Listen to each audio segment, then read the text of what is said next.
En relación al laboratorio del paciente en falla renal, es importante 4 pruebas para catalogar y clarificar la causa de la anemia: los índices hematimétricos, el frote de sangre periférica, el recuento de reticulocitos y en algunos casos especiales un aspirado de médula ósea para estar totalmente claros de la causa final de la anemia. Ahora, las pruebas que deben de realizarse para descartar causas de anemia en un paciente con falla renal es la ferrocinética, es decir, medir el hierro sérico, la ferritina, la capacidad total de unión de la transferrina, la saturación de hierro de la transferrina, las concentraciones de vitamina B12 y ácido fólico.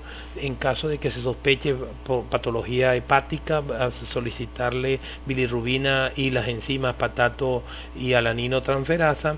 La hormona estimulante de tiroides en caso de que haya evidencia clínica de hipotiroidismo, estudios electroforéticos de suero y orina para descartar mieloma múltiple, y los niveles séricos de metales pesados cuando lo sugiera la clínica por pacientes que están expuestos a plomo, arsénico, metales, mercurio, etcétera, que usted sospeche la causa de la anemia sea por metales pesados, intoxicación. Bueno, le solicitará los niveles de estos metales. Los parámetros para evaluar la parte de la ferrocinética, debemos de establecer como nivel óptimo de hemoglobina en un paciente de enfermedad renal crónica 11 a 12 gramos por decilitro, no exceder de 13, porque ya se ha demostrado que si se le aumenta mucho la hemoglobina, aumenta el riesgo cardiovascular por aumento del trabajo cardíaco. Ferritina debe estar entre 100 a 500 nanogramos por mililitro en pacientes con falla renal crónica, y en pacientes que están haciendo hemodiálisis debe estar entre 200 a 500 nanogramos por mililitro. La saturación de la transferrina debe estar entre 20 a 40%. Los niveles de hierro, de reticulocito, que es la expresión de la síntesis medular, en más de 29 picogramos por célula. Y las células rojas hipocrómicas deben de ser menos del 10%. Si es más, significa que hay un componente de anemia ferropénica en este paciente y hay que hacerle la restitución del hierro.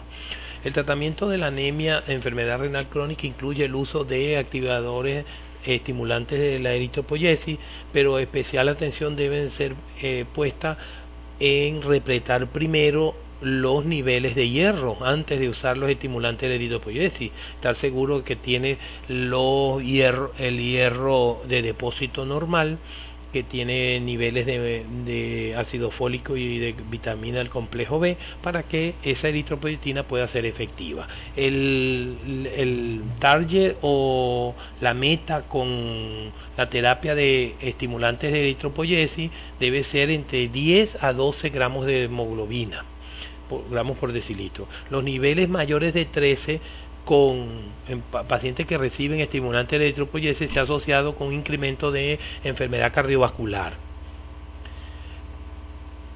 Entonces, un paciente con enfermedad renal crónica en estadio de 1 al 5 se debe evaluar la hemoglobina. Si la hemoglobina está en 13 en el hombre o 2 en la mujer, no se hace más estudios. Si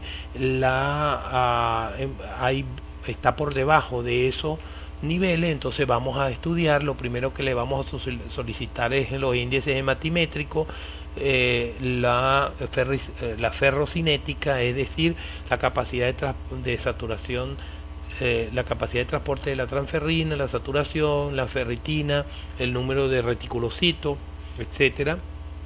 Si está normal, bueno, en ese caso, si la ferrocinética indica que tiene la reserva normal de hierro, bueno, ya iniciamos el tratamiento con eritropoyetina. Si hay deficiencia de hierro, entonces primero tratamos con hierro. Si la anemia no corrige, tratamos con la eritropoyetina.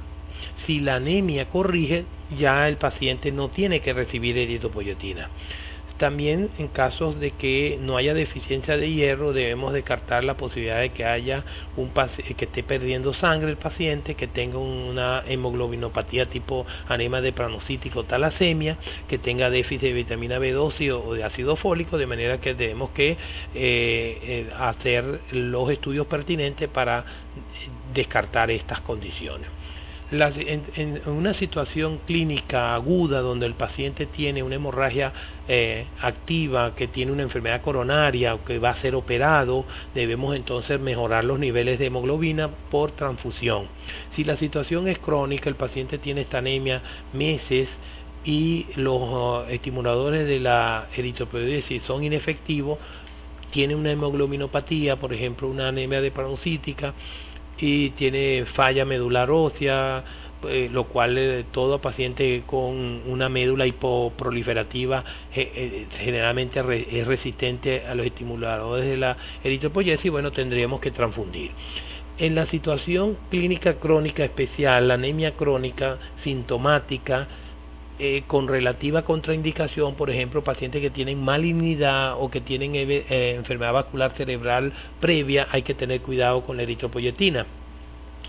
También si van a ser objeto de trasplante renal, debemos de disminuir el riesgo de alosensibilización. Si el riesgo es alto porque el paciente ha sido trasplantado previo, ha tenido embarazos previos donde el esposo es RH positivo y la madre es RH negativa, tiene un alto riesgo de alosensibilización con transfusiones previas. Bajo los hombres que nunca se han transfundido, mujeres no transfundidas, nulíparas, tienen riesgo de bajo de alosensibilización.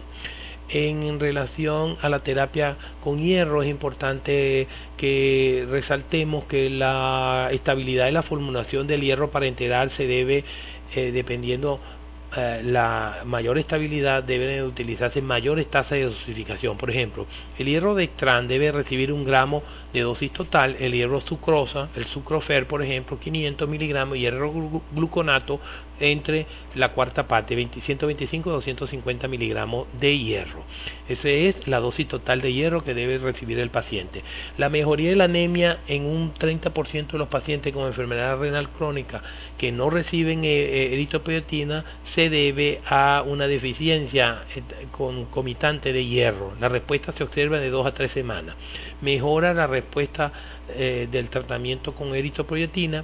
Tener cuidado con los estimulantes de la eritropoiesis, porque aumentan la susceptibilidad de infecciones, producen crisis hipertensiva y aumentan el estrés oxidativo en pacientes que tienen arteriosclerosis y hiperlipidemia. Entonces,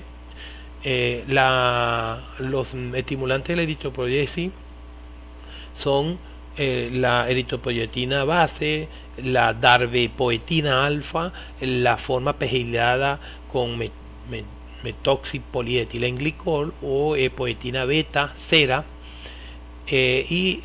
también podemos usar los estabilizadores del factor inductor de hipoxia, que es otra forma de mejorar la anemia en estos pacientes. En los agentes estimuladores de la eritropoiesis tenemos la eritropoyetina alfa, el más utilizado. La dosis es, según las guías CADIGO, de 80 a 120 unidades por kilo semanal subcutánea, o las guías europeas de 50 a 150 unidades kilo semanal subcutánea, también divididas en 3 o 4 dosis.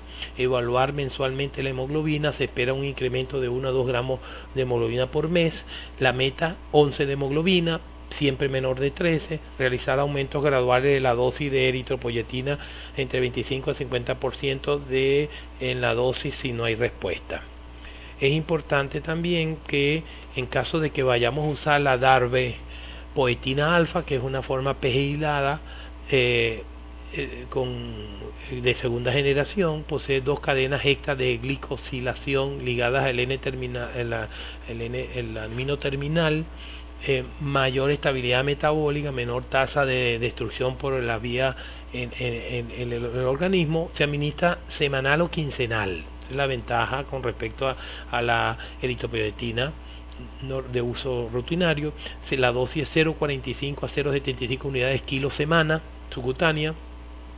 factor de conversión para hacer para cambio a la eritropoyetina alfa 200:1, y el paciente que va a recibir esta forma de bioingeniería que prolonga la vida media de la eritropoyetina, que es el derivado pegilado de la eritropoyetina beta con mayor vida media, administración una sola vez al mes, activador continuo de los receptores de eritropoyetina.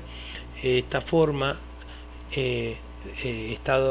medicamento se usa a 0,3 a 0,6 microgramos kilo cada 15 días hasta que se logre la hemoglobina 11 gramos por decilitro. La dosis de mantenimiento se puede ajustar hasta un 25%.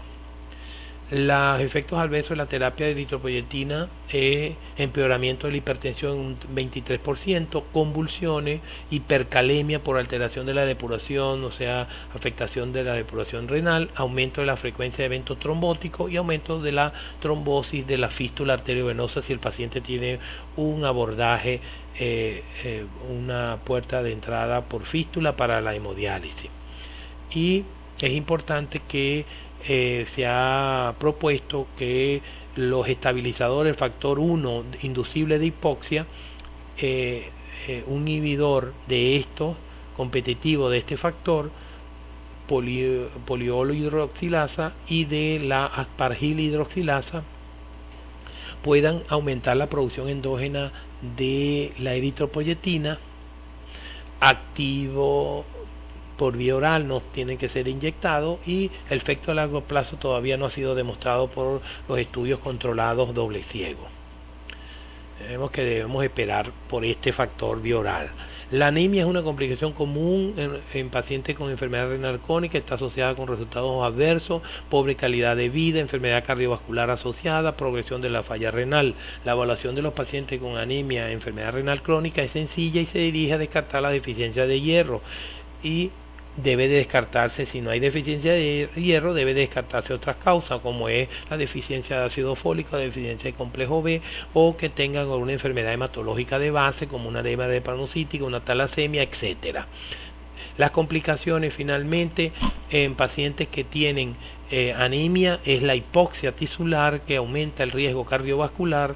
En estos pacientes la probabilidad de que desarrollen cardiopatía isquémica, infarto, en pacientes que tienen anemia importante. De manera pues que una de las estrategias de las guías Kadoki para el manejo correcto de la enfermedad renal crónica es que el médico esté pendiente de que los pacientes no se mantengan anémicos para evitar comorbilidades y muerte prematura por enfermedad cardiovascular.